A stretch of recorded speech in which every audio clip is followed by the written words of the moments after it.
One of the worst things we did as a civilization is in the 1970s, we gave up on nuclear. So when we did that, two things happened. First, we put up 300 billion tons of CO2 that we could have avoided. Second, we actually did not build the energy production infrastructure that we need to take out the rest of the CO2. And the math on this roughly runs this way. To do the energy transition, we need to double the grid, give or take. And then if we want to remove our historical emissions, we have to double again. Yeah. So where's that going to come from? You need nuclear for it to work. The reason we gave up on nuclear is multifaceted. There's a lot of people that blame the environmental movement. I actually disagree. I'm a child of the 80s, right? So the Cold War was still a thing. So I grew up in actually Ohio, and we were taught duck and cover at school. Like I'm the last generation that got this. Yeah. Under the desks. Yes. Yeah. This is when the nuclear bombs hit, we will teach you to go under your desk because this will somehow improve your supply. Yeah. And I was 6, 7. I'm like, this makes no sense. Yeah, Why are we doing this? Like, might as well just party, right? If this happens, because we're all dead anyway. So it doesn't help that the name of the energy source and the bomb were both called the same thing, the nuke. And then something happened really weird in the 90s. The Berlin Wall fell. We threw a party. And then we're like, we're fine. Nuclear war is no longer a threat. Like all these warheads, they're still there. I don't know if any of these silos still work. I'd be curious to know if any of these things actually trigger, right? But like, and we're like, oh, no, it's okay. It's okay. It's fine. Soviet Union, US still exists. Pakistan still has nuclear weapons, but that's no longer what we're going to talk about in the media anymore. So when that happened, we would have had an opportunity to start rebuilding, but Chernobyl, 3 Mile Island, Fukushima, and is nuclear 100% safe? Nope, nothing is, right? Nothing is 100% safe. Should we have continued down that path? Yes. What about the waste? Here's the thing. This was actually, when I learned this, I couldn't believe this. I learned this on YouTube, on a YouTube short taught me this. We actually have a technology that was developed in the United States to reuse nuclear waste. So spent fuel, yep. So we burn a small percentage of it. There's actually a process, and there are, I believe, 2 power plants that still run this today in the US, where they just treat the waste and put it in a closed loop. And we can burn some astonishing number, like 98% of the rods get consumed.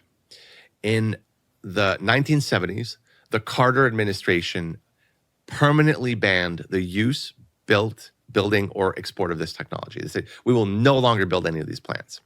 Why? Because what you get at the end of this process is more or less weaponized plutonium, right? And so a lot of bad things. National security risk, even if it's creating free and they're energy. like, oh my God, it's creating expensive energy, but you don't have the waste problem that we're talking about. The problem is this tiny bit that is perfect to build a bomb. And so the nuclear fuel profile back in the day, because we have completely different fuel. We have these pellets that are super safe. We have reactors now that if they melt down, they shut down. You don't have to do anything. Yep. We have reactors the size of a truck that we could build. We have all this advancement in nuclear technology. But fundamentally, was that the right decision in 1973? Probably. Yeah. Is this the right decision now? I'm guessing not. Yeah, and the conversation around nuclear being unsafe to me is almost comical when you read disasters in the Gulf, transportation challenges, because not only is our grid weak, but our railway infrastructure and our road infrastructure, at least in the US, probably parts of Europe as well, struggles with the load of energy that we need to get the energy to people's homes. The disasters are happening there as well. They just get covered up a lot quicker because it's like, look, a car crash isn't a news story, but a plane crashes, right? So a nuclear disaster like Fukushima gets talked about for months and months and months. Ships are spilling off the coasts of our country every single day, and we don't talk about that in the same conversation of disaster. There are more people that died in Libya in the space of an hour than anything that's happened because of nuclear, right? Yeah. Full stop. It was 2 dams broke. And you just look at people dying from heat strokes.